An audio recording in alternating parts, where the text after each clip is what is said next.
Good morning students, আমার চ্যানেলে তোমাদের সবাইকে স্বাগত। আজকে তোমাদের সাথে আলোচনা করব জেনারেল অ্যাওয়ারনেস অ্যান্ড জেনারেল নলেজের 14তম পর্ব নিয়ে। তো আগের পর্বগুলির মতোই আজকের পর্বটিও খুবই গুরুত্বপূর্ণ হতে চলেছে, বিশেষ করে যারা রেলওয়ে এক্সাম দিতে চলেছ 2025-এ। তো প্রতিদিন ঠিক সকাল 6টায় আমি তোমাদেরকে এই পর্বটি করিয়ে থাকি, তো অবশ্যই সকলেই যুক্ত হয়ে যাবে এই সময়। সমস্ত আপকামিং রেলওয়ে এক্সামের জন্যই এই পর্বটি উপকৃত হবে, যেমন আরআরবি টেকনিশিয়ান, নন টেকনিক্যাল, এছাড়াও এএলপি সমস্ত পরীক্ষাগুলিতে। তো চলো আজকের পর্বটি শুরু করা যাক।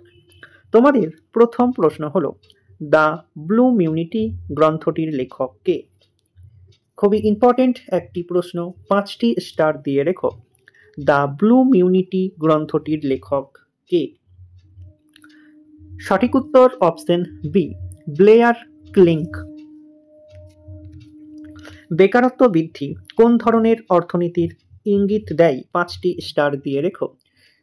আরআরবি টেকনিশিয়ান 2017-তে প্রশ্নটি এসেছিল।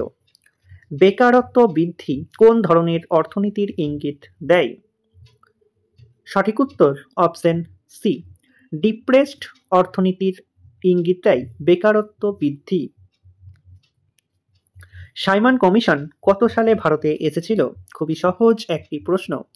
সাইমন কমিশন কত সালে ভারতে এসেছিল? সঠিক উত্তর অপশন এ, 1928 সালে সাইমন কমিশন ভারতে এসেছিল। কোন সংস্কৃত নাটকে আমরা চারু দত্ত ও বসন্ত সেনা চরিত্র দুটির সাক্ষাৎ পাই? কোন সংস্কৃত নাটকে আমরা চারু দত্ত ও বসন্ত সেনা চরিত্র দুটির সাক্ষাৎ পাই? 5টি স্টার দিয়ে রেখো। সঠিক উত্তর অপশন সি, মিচ্ছ কোটিকম। ভারতীয় সংবিধানের কোন মৌলিক অধিকারের বলে মানব পাচারের নিষেধাজ্ঞা আছে? 5টি স্টারের জায়গায় তোমরা 10টি স্টার দিয়ে রেখো। ভারতীয় সংবিধানের কোন মৌলিক অধিকারের বলে মানব পাচারের নিষেধাজ্ঞা আছে? সঠিক উত্তর অপশন বি, শোষিত না হওয়ার অধিকার। ভারতে দারিদ্র্য রেখা নির্ধারণের জন্য কোন কমিটির সুপারিশ অনুসরণ করা হচ্ছে? ভারতে দারিদ্র্য রেখা নির্ধারণের জন্য কোন কমিটির সুপারিশ অনুসরণ করা হচ্ছে? এএলপি 2023-এ এসেছিল। সঠিক উত্তর অপশন সি, টেন্ডুলকার কমিটি অনুসরণ করা হচ্ছে। অখিল ভারতীয় মহিলা সম্মেলন কত খ্রিস্টাব্দে প্রতিষ্ঠিত হয়? অখিল ভারতীয় মহিলা সম্মেলন কত খ্রিস্টাব্দে প্রতিষ্ঠিত হয়? সঠিক উত্তর অপশন বি, 1927 সালে অখিল ভারতীয় মহিলা সম্মেলন প্রতিষ্ঠিত হয়। ভারতীয় মোট বিদ্যুৎ উৎপাদনের বেশিরভাগ বিদ্যুৎ দেশের কোন কেন্দ্রে সমূহে উৎপাদিত হয়?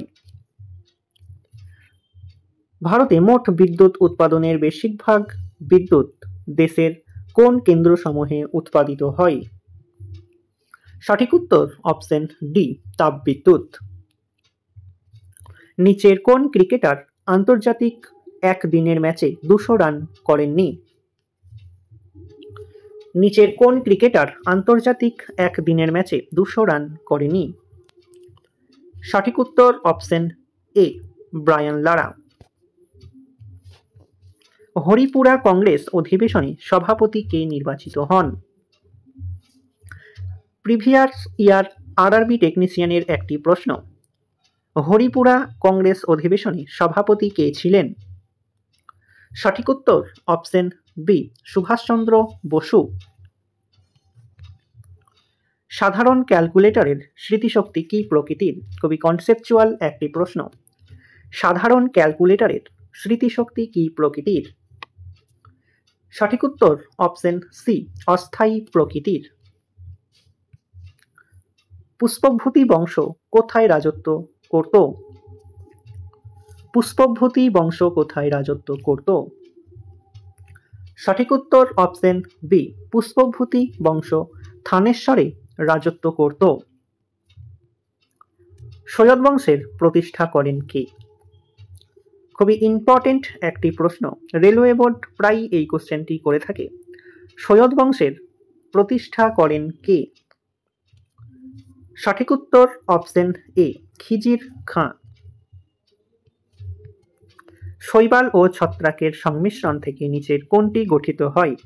5টি স্টারের জায়গায় তুমি 10টি স্টার দিয়ে রাখবে।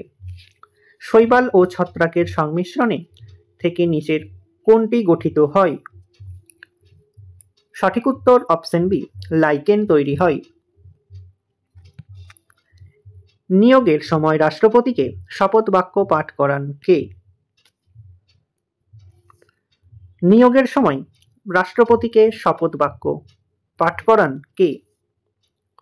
সঠিক উত্তর অপশন বি, ভারতের প্রধান বিচারপতি। রাজ্য মন্ত্রী পরিষদের সবাইকে সভাপতিত্ব করেন,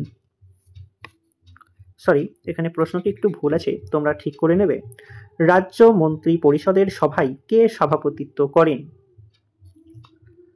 রাজ্য মন্ত্রী পরিষদের সভায় কে সভাপতিত্ব করেন? সঠিক উত্তর অপশন সি, মুখ্যমন্ত্রী।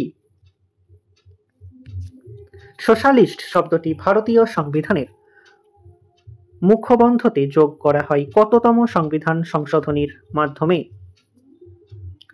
সোশ্যালিস্ট শব্দটি ভারতীয় সংবিধানের মুখবন্ধতে যোগ করা হয় কততম সংবিধান সংশোধনীর মাধ্যমে? সঠিক উত্তর অপশন বি, 42তম সংবিধান সংশোধনী আইন। পৃথিবীর উচ্চতম জলবিদ্যুৎ প্রকল্প কোথায় অবস্থিত? পৃথিবীর উচ্চতম জলবিদ্যুৎ প্রকল্প কোথায় অবস্থিত?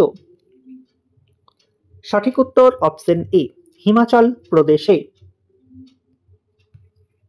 একটি কোষ বিভাজনের টেলোফেজ দশার শেষ থেকে পরবর্তী বিভাজনের প্রোফেজ দশা শুরু হওয়া পর্যন্ত দশাটিকে কি বলা হয়? একটি কোষ বিভাজনের টেলোফেজ দশার শেষ থেকে পরবর্তী বিভাজনের প্রোফেজ দশা শুরু হওয়া পর্যন্ত দশাটিকে কি বলা হয়? সঠিক উত্তর অপশন বি, ইন্টারফেজ দশা বলা হয়। তো স্টুডেন্টস, এই ছিল তোমাদের আজকের ক্লাসটি ভালো লাগলে বন্ধুদের সাথে শেয়ার করো। চ্যানেলে নতুন হয়ে থাকলে চ্যানেলটিকে সাবস্ক্রাইব করে পাশে থাকা বেল আইকন বাটনটি প্রেস করে রেখো ভিডিওর নোটিফিকেশন সবার প্রথমে পেতে। তো দেখা হচ্ছে নেক্সট ক্লাসে। আজ এই পর্যন্তই। সবাই ভালো থেকো, সুস্থ থেকো। জয় হিন্দ, জয় ভারত।